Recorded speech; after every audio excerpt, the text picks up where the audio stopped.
Hi friends, Mehjabin here. In today's video, I am going to take you through some questions and answers related to the poem on first looking into Chapman's Homer by John Keats. So question number 1. Where has the poet travelled much?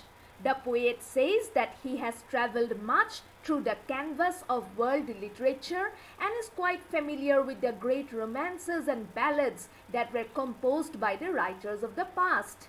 In other words, the poet means to say that he is a well-read and well-informed man. He has read about the beautiful states and kingdoms that are described by the authors in their literary works. After reading such works, he has got sufficient ideas about the lives and people living in such glorious states and kingdoms belonging to the past.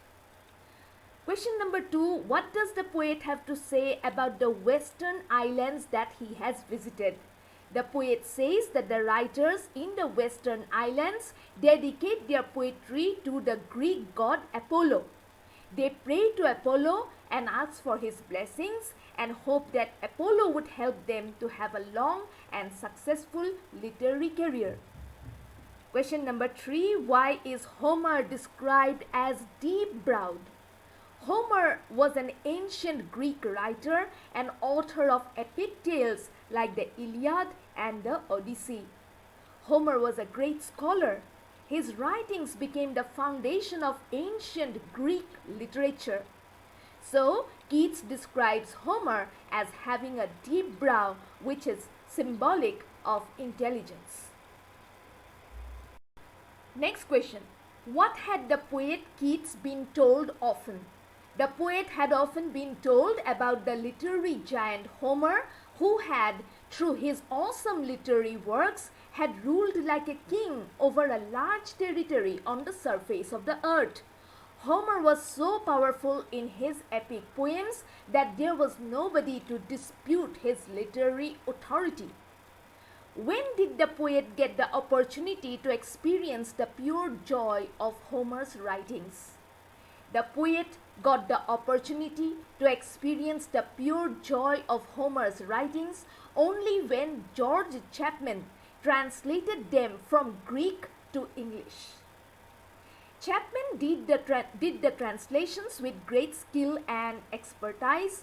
When Keats read these translated works, he felt so inspired that he felt as though Homer was talking to him directly and clearly. How did Keats feel when he read Chapman's translations of Homer's poetry? Chapman's translations made the poet Keats feel the joy and excitement of an astronomer who spots a new planet for the first time through his telescope.